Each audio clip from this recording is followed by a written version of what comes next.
Bismillahirrahmanirrahim. This is Sir Imran and you are watching Sindh Job Academy YouTube channel. अज जे हिन lecture में पाण हल कंदासीं अॼु वारी टेस्ट जेका मुश्तमिल आहे इंग्लिश जे सब्जेक्ट ते। त टोटल असां वटि मार्क्स आहिनि 50, यानी कि टोटल हिन टेस्ट में जेका असां वटि क्वेश्चन्स आहिनि उहा आहिनि 50 ऐं जेका पासिंग मार्क्स असां रखिया आहिनि उहा रखिया आहिनि 35।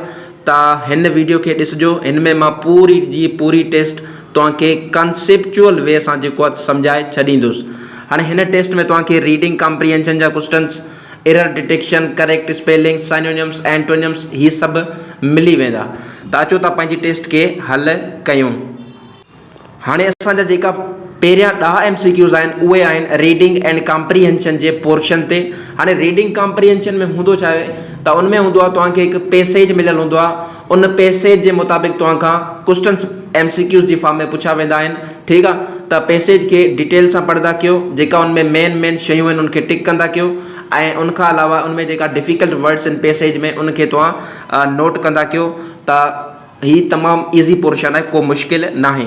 हाणे अॼु जो जेको असां वटि पैसेज आहे, ठीकु आहे, उहो आहे असां वटि man is a social animal. तमामु अहम इंट्रस्टिंग असां वटि ही पैसेज आहे, इनखे डिस्कस करे था वठूं।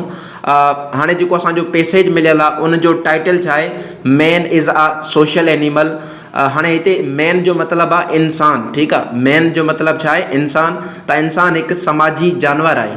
ठीकु आहे, त basically man is a social animal. असां वटि हिकु फेमस साइंटिस्ट आहे जंहिंखे साइंस जो फादर सॾियो वञे थो, एरिस्टोटल, जंहिंखे सिंधी में चवंदा आहियो अरस्तू। त उनजो ही कोट आहे त man is a social animal, इंसान जेको आहे हिकु समाजी जानवर आहे। त असीं पैसेज खे डिटेल सां पढ़ूं था पिया। हाणे पैसेज में चवे थो man is by nature a social animal. ठीकु आहे, चवे थो इंसान जेको आहे हिकु समाजी जानवर आहे फितरत जे लिहाज़ सां। He can not live alone for a long time. ठीकु आहे, जेको आहे त इंसान जेको आहे त अकेलो नथो रही सघे काफ़ी वक़्त लाइ। From the beginning of history, अगरि असां तारीख़ खे ॾिसूं उनजी शुरूआति खां, human beings have lived together in groups. ठीकु आहे, जेका इंसान ज़ात आहे, ठीकु आहे, उहे ग्रुप में गॾिजी रहिया आहिनि। जेकॾहिं असां हिस्ट्री खे ॾिसूं, तारीख़ खे ॾिसूं, दीज ग्रुप्स फॉर्म्ड फैमिलीज़। हाणे इहे ई ग्रुप छा में तब्दील थिया, फैमिलीज़, ख़ानदाननि में, ट्राइब्स चइबो आहे कबीलनि खे, एंड इवेंचुअली आख़िरकार एंटायर सोसाइटीज़। हाणे इन जो मतिलबु छा आहे त शुरू खां वठी जेको असांजा इंसान हुया उहा ग्रुप्स में रहंदा हुया ऐं पोइ फैमिलीज़ ठहंदी वियूं, पोइ ट्राइब्स कबीला ठहंदा विया ऐं आख़िरकार असांजूं सोसाइटीज़ मुआशरा ठहंदा विया। People need each other for survival, support and happiness. चवे थो जेका असां वटि पीपल आहिनि, माण्हू आहिनि, ठीकु आहे, उनजी बका जे लाइ, ठीकु आहे, सर्वाइवल माना बका, सपोर्ट सहारे जे लाइ, एंड हैप्पीनेस ख़ुशी जे लाइ हिक ॿिए जी ज़रूरत पवंदी आहे। बिल्कुलु सही ॻाल्हि कई आहे। हाणे अॻियां चवे थो living in a society allows individuals to share ideas, emotions and experiences. हाणे जेको आहे माशरे में जेको इंसान रहंदो आहे, ठीकु आहे, जेका असांजा माशरे में इंडिविजुअल्स अफ़राद हूंदा आहिनि, उहे हिक ॿिए सां पंहिंजा आइडियाज़, ख़्यालात शेयर कंदा आहिनि, इमोशंस, जज़्बात शेयर कंदा आहिनि, एंड एक्सपीरियंसिस ऐं पंहिंजा तजुर्बात हिक ॿिए सां छा कंदा आहिनि, शेयर कंदा आहिनि, वंडंदा आहिनि। It also teach people cooperation and respect. हाणे जेको माशरे में इंसान रहे थो, ठीकु आहे, हिक ॿिए सां जेका कनेक्शन आहे, उनजी कनेक्टिविटी आहे, उहो असांखे सेखारे थो कोऑपरेशन, हिक ॿिए सां ताउन एंड रिस्पेक्ट ऐं इज़त।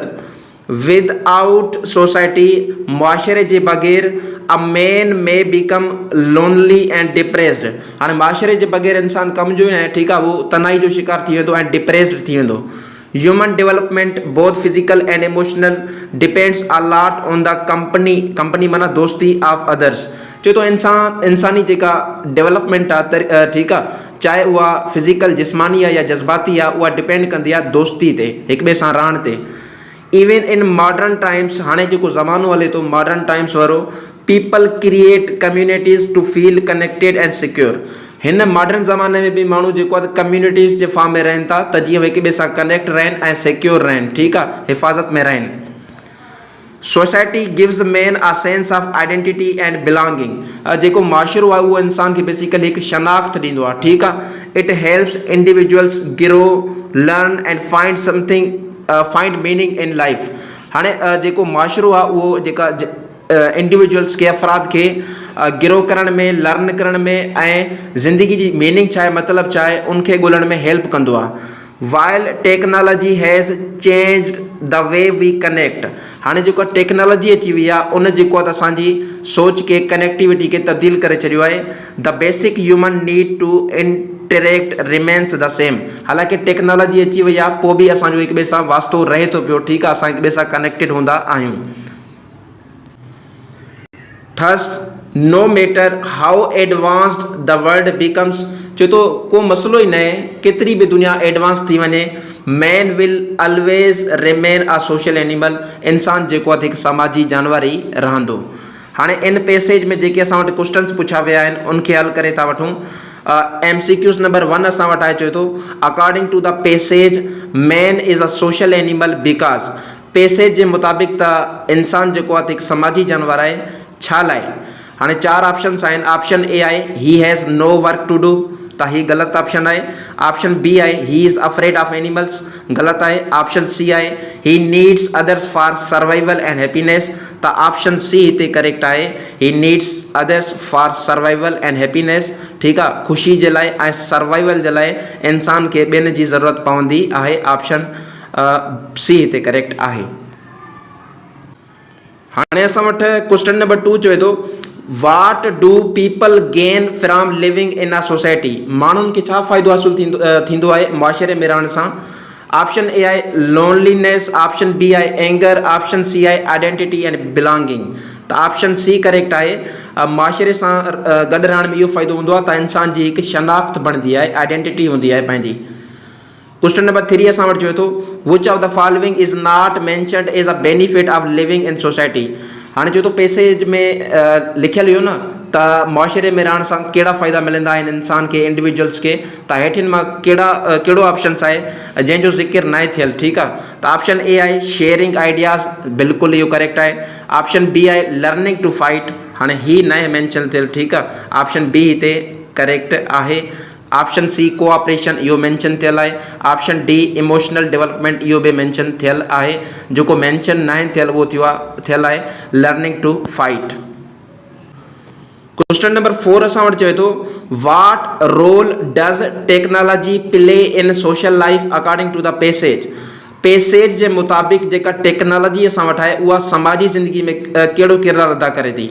त ऑप्शन ए आहे it stops people from talking, ग़लति आहे। Option B it replaces human needs, बिल्कुलु ग़लति आहे।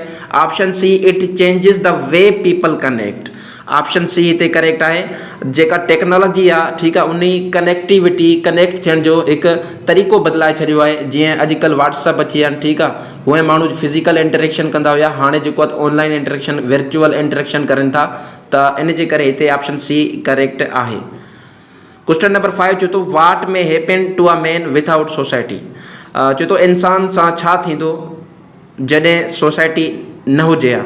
त ऑप्शन ए आहे he will be very happy, ग़लति आहे। ऑप्शन बी ही may become lonely and depressed, त ऑप्शन बी हिते करेक्ट आहे। त इंसान ऑप्शन बी हिते करेक्ट आहे। इंसान जेको आहे त तन्हाई में रहिजी वेंदो ऐं डिप्रेस्ड थी वेंदो, ऑप्शन बी इज़ करेक्ट। हाणे क्वेश्चन नंबर 6 असां वटि आहे, चए थो द वर्ड एवेंचुअली इन द पैसेज मीन्स। हाणे एवेंचुअली जो मतिलबु हूंदो आहे आख़िरकार, ठीकु आहे, फाइनली, अल्टीमेटली, त इन जे करे हिते इन जो साइनोनिम छा थी वेंदो? उहो थींदो option number C in the end. In the end is the synonym of eventually. Question number 7 चए थो the word support in the passage is closest in meaning to dash dash. हाणे सपोर्ट माना मदद, सहारो, ठीकु आहे, त ऑप्शन बी आहे हेल्प। हेल्प जेको आहे त क्लोजेस्ट मीनिंग आहे सपोर्ट जी। क्वेश्चन नंबर 8 चए थो द वर्ड कोऑपरेशन मीन्स। हाणे कोऑपरेशन जो मतिलबु छा हूंदो आहे? ताउन, ठीकु आहे, गॾिजी मिली करे कमु करणु, त ऑप्शन सी हिते करेक्ट आहे वर्किंग टुगेदर। क्वेश्चन नंबर 9 असां वटि चए थो the word identity refers to dash dash. Identity माना शनाख्त, पहचान, त ऑप्शन बी हिते करेक्ट आहे, अ नेम एंड पर्सनैलिटी। ठीकु आहे, हिकु नालो ऐं शख़्सियत जेका आहे उहा तव्हांखे ॾींदी आहे आइडेंटिटी। क्वेश्चन नंबर 10 आहे, the word advanced means dash dash. हाणे एडवांस जो मतिलबु छा आहे, modern and developed. Option C हिते करेक्ट आहे। क्वेश्चन नंबर असां वटि आहे 11 चवे थो choose the synonym for obstinate. हाणे ऑब्स्टिनेट जो मतिलबु हूंदो आहे ज़िदी, त इन जे करे हिते इन जो साइनोनिम थींदो स्टबर्न। ऑप्शन बी हिते करेक्ट आहे, stubborn is the synonym of obstinate. Question number 12 चवे थो find the synonym for cryptic. हाणे क्रिप्टिक जो मतिलबु हूंदो आहे ॻिझो लिकियल, ठीकु आहे, जेको राज़ में हुजे, त इन जे करे हिते इन जो साइनोनिम थींदो enigmatic. Enigmatic is the synonym of cryptic. Question number 13 चवे थो चूज़ द साइनोनिम फॉर फस्टिडियस।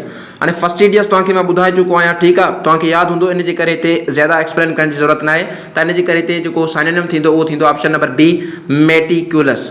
फस्टिडियस उहो बंदो हूंदो आहे जंहिंखे सकून न हूंदो आहे, ठीकु आहे, उहो हर शइ में छा चवंदो आहे, बिल्कुलु माना मतिलबु कि ग़लती ॻोल्हींदो रहंदो आहे। त फस्टिडियस जो असां वटि एंटोनियम छा थी, साइनोनिम छा थींदो, मेटिकुलस।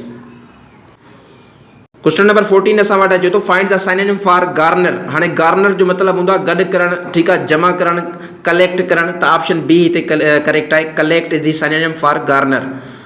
क्वेश्चन नंबर 15 आहे, चए थो choose the synonym for haphazard. हाणे हेपा हेज़र्ड माना बेतरतीब, ठीकु आहे, जेका तरतीब में शइ न हुजे, त इन जे करे हिते इन जो साइनोनिम थी वेंदो रैंडम। जेका शइ रैंडम पई हुजे, डिसऑर्डर फॉर्म में पई हुजे, त उहा हूंदी आहे हेपा हेज़र्ड। क्वेश्चन नंबर 16 आहे, चए थो find the synonym for ineffable. हाणे इनएफेबल जो मतिलबु हूंदो आहे जंहिं शइ खे बयानु न करे सघिजे, त ऑप्शन ए ते करेक्ट आहे, इनडिस्क्राइबेबल। इनडिस्क्राइबेबल, ठीकु आहे, जंहिंखे बयानु न करे सघिजे। हाणे क्वेश्चन नंबर असां वटि आहे 17 चए थो choose the synonym for vivacious. हाणे विवेशियस जो मतिलबु छा हूंदो आहे, ज़िंदा दिल, पुरजोश। त लिवली ऑप्शन ए ते करेक्ट आहे। क्वेश्चन नंबर 18 चए थो find the synonym for docile. हाणे डोसाइल जो मतिलबु हूंदो आहे फर्माबरदार, त इन जे करे हिन जो साइनोनिम थींदो सबमिसिव। सबमिसिव जो मतिलबु हूंदो आहे फर्माबरदार। क्वेश्चन नंबर 19 चए थो choose the synonym for इम्पीचुअस। Impetuous, ठीकु आहे, इम्पेचुअस। त इम्पेचुअस जो साइनोनिम असां वटि छा थींदो, तकड़ में। इम्पेचुअस जो मतिलबु हूंदो आहे तकड़ में, जल्दी में। त हेस्टी ऑप्शन सी हिते करेक्ट आहे। क्वेश्चन नंबर 20 असां वटि चए थो फाइंड द साइनोनिम फॉर पिरोगिनोसिस। पिरोगिनोसिस। हाणे पिरोगिनोसिस जो मतिलबु इहो हूंदो आहे अॻु में ई मतिलबु के पेशगोई करणु, ठीकु आहे। त हिते हिन जो थींदो option number B, forecast. Forecast is the synonym for prognosis. हाणे क्वेश्चन नंबर 21 चए थो एंटोनियम ऑफ पेशिनेट। ठीकु आहे, एंटोनियम माना ज़िद। ज़िद असांखे ॿुधाइणो आहे कंहिंजो, पेशिनेट जो। हाणे पेशिनेट जो मतिलबु हूंदो आहे पुरजोश, त इन जे करे हिन जो एंटोनियम थींदो काम। ऑप्शन ए हिते करेक्ट आहे। क्वेश्चन नंबर 22 चए थो एंटोनियम ऑफ स्प्रेड। हाणे स्प्रेड माना फैलियल, त ऑप्शन ए आहे सबड्यू, ऑप्शन बी आहे रिप्रेस, ऑप्शन सी आहे सप्रेस, ऑप्शन डी आहे कंट्रैक्ट। त यादि रखो ही सभई एंटोनियम्स आहिनि कंहिंजा, स्प्रेड जा। त इन जे करे हिते ऑप्शन ई ऑल, ठीकु आहे, हणी छॾिजो पंहिंजे तरफ़ां, all are antonyms of spread. त ऑप्शन ई हिते करेक्ट आहे। हाणे क्वेश्चन नंबर 23 असां चए थो एंटोनियम ऑफ एलिनिएट। ठीकु आहे, एंटोनियम ऑफ एलिनेट।